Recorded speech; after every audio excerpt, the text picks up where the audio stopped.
Hi! இது வந்து இனிப்பு மஞ்ச பூசணி. ஒவ்வொரு ஊர் சைடும் ஒவ்வொரு மாரி வந்து பேர் சொல்லுவாங்க. பரங்கிக்காய் அந்த மாரி. இது வந்து நல்லா எல்லோ கலரா இருக்கும். நல்ல பெருசாவும் இருக்கும். கட் பண்ணோம்னா, கட் பண்ணி நம்ம என்ன பண்ணாலும் நல்ல ஸ்வீட்டா இருக்கும். ஒரு சிலர் வந்து பூசணிக்காய் ஸ்வீட்டா இல்லைன்னா, கொஞ்சம் வந்து ஸ்வீட் போடுவாங்க. அது பூசணிக்காய் குழம்பு வைக்கிறப்ப. இது வந்து நல்லாவே ஸ்வீட்டா இருக்கும். ஆனா, இத வந்து கட் பண்ணி, அந்த தோல் சீவி எடுக்கிறது ரொம்ப கஷ்டம். இருக்கிறதுலே காய் கட் பண்ணுறது, இந்த பூசணிக்காய் கட் பண்ணுறது ரொம்ப கஷ்டம். இதில நான் ஒரு ரெசிபி லாஸ்ட்டா உங்க கூட ஷேர் பண்றேன். நான் இதில என்னென்ன பண்ணியிருக்கேன், ஆனா ஷேர் பண்ணல யூடியூப்ல. ஆனா என்னென்ன பண்ணலான்னு சொல்றேன். நீங்க ட்ரை பண்ணுங்க. இல்லைன்னா நான் வந்து அடுத்தடுத்த வீடியோஸ்ல வந்து ட்ரை பண்ணி உங்க கூட ஷேர் பண்றேன். ஃபஸ்ட்டு வந்து இதில இனிப்பு பொரி பண்ணிங்கன்னா ரொம்ப நல்லாயிருக்கும். இது எப்படின்னா நல்லா தோல் சீவிட்டு, இட்லி தட்டில வச்சு ஒரு 4, 5 பீஸ் வந்து ஸ்டீம் பண்ணிட்டு, சின்ன சின்னதா 4, 5 பீஸ் வந்து ஸ்டீம் பண்ணி, அத நல்லா ஆறுனதுக்கப்புறம் மிக்ஸி ஜார்ல சேர்த்துட்டு, கொஞ்சமா வந்து ஏலக்காய் ஒரே ஒரு ஏலக்காய் வந்து சேர்த்துக்கலாம். சேர்த்துட்டு லைட்டா உப்பு சேர்த்து அத பேஸ்ட் மாரி அரைச்சு கோதுமை மாவுல கலந்து எப்பவும் போல நீங்க கொஞ்சமா வந்து அதில எள்ளு சேர்த்து நல்லா கெட்டியா பெசஞ்சு பூரி போட்டு, அப்புறம் வந்து நம்ம எப்பவும் போல வந்து பால் பூரிக்கு எப்படி இது பண்ணுவோமோ, அந்த மாரி பால் ஊத்தி சாப்பிட்டிங்கன்னா ரொம்ப சூப்பரா இருக்கும். அப்புறம் நீங்க நார்மலா வந்து நம்ம அ குருமா வச்சு அந்த மாரி பூரி போடுவோம்ல, அதுக்கு வந்து எப்பவும் போல நீங்க ஸ்டீம் பண்ணிட்டு, அந்த பேஸ்ட்ட அரைச்சு அப்படியே சேர்த்து எப்பவும் போல பூரியோ, சப்பாத்தியோ எது வேணாலும் பண்ணலாம். நீங்க பூரி பண்ணாலும், சப்பாத்தி பண்ணாலும் வந்து ஓமம் இல்லைன்னா ஜீரகம் இது 2ம் சேர்த்துக்கிட்டிங்கன்னா வந்து எண்ணெயில போட்டு பூரி எடுக்கிறப்ப அந்த ஓமமும், ஜீரகமும் நல்லா பொரிஞ்சு டேஸ்ட் சூப்பரா இருக்கும்.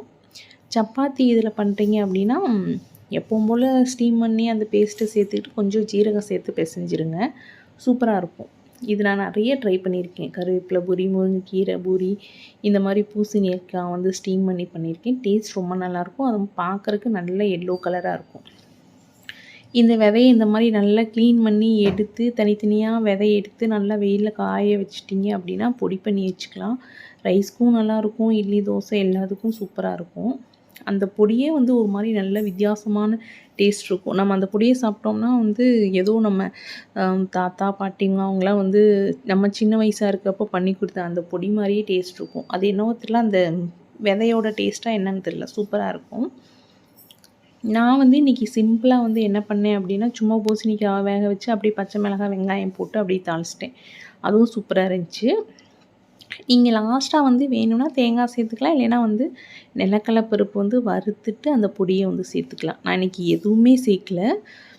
சும்மா அப்படியே தாளிச்சு விட்டேன். ஆனா அது நல்ல ஸ்வீட்டா இருந்தனாலயோ என்னமோ டேஸ்ட் ரொம்ப நல்லா இருந்துச்சு. இப்போ நல்லா பாத்திரத்தில போட்டுட்டு கொஞ்சம் உப்பு, தண்ணி ஊத்தி நல்லா கொஞ்சம் நேரம் வந்து வேக வச்சுட்டேன். கொஞ்ச நேரத்திலேயே நல்லா வெந்துரும். இப்போ தாளிச்சுக்கலாம். எண்ணெய், கடுகு, உளுந்தம் பருப்பு, கருவேப்பிலை, பச்சை மிளகாய் ஒரு 5, 6 பச்சை மிளகாய் நீள நீளமா கட் பண்ணி 2ஆ கட் பண்ணி வச்சுருக்கேன். வெங்காயம் இதெல்லாம் சேர்த்து நல்லா வதக்கிக்கலாம். இதில் கொஞ்சமா வந்து உப்பு சேர்த்துக்குங்க வெங்காயத்தில. நம்ம ஆல்ரெடி வந்து காயிலே வேக வச்சுட்டோம் உப்பு போட்டு. அதனால் வந்து கொஞ்சமாக வந்து உப்பு சேர்த்துக்கோங்க. இப்போ வெங்காயம், பச்சை மிளகாய் கொஞ்சம் நல்லா வதங்கட்டும். கருகணும்னு இல்ல, ஒரு பாதி வதங்கட்டும். லாஸ்ட்டா வந்து கொஞ்சம் வந்து தனி மிளகாத்தூள் ஒரு 1/2 ஸ்பூன் அளவுக்கு வந்து சேர்த்துக்கோங்க. ஏன்னா பச்சை மிளகாவை விட இது கொஞ்சம் காரம் அதிகமாக இருக்க மாரி இருக்கும். டேஸ்ட் நல்லாயிருக்கும். இப்போ அவ்வளோதான். நம்ம வேக வச்சுருக்கிற பூசணிக்காயை ஒரு கரண்டி விட்டு வச்சு லைட்டாக மசிச்சு விட்டு அப்படியே வந்து இந்த நம்ம வதக்கணும்ல வெங்காயம், பச்சை மிளகாய் அதில் சேர்த்து நல்லா மிக்ஸ் பண்ணிட்டு விட்டுட்டு உப்பு செக் பண்ணிட்டிங்கன்னா முடிஞ்சுச்சு. லாஸ்ட்டா வந்து 1 ஸ்பூன் அளவுக்கு நெய் சேர்த்துக்கோங்க. நான் அந்த நெய் ஊத்துனத வந்து எடுக்கல. அதனால் வந்து லாஸ்ட்டா 1 ஸ்பூன் அளவுக்கு நெய் சேர்த்துக்கோங்க. நீங்க டேஸ்ட் பண்ணி பாருங்க. ஒரு வேளை கொஞ்சம் ஸ்வீட்டா இருந்துச்சுன்னா விட்டுருங்க. இல்லைன்னா லைட்டா சுகர் சேர்த்துக்கோங்க. டேஸ்ட் ரொம்ப நல்லாயிருக்கும்.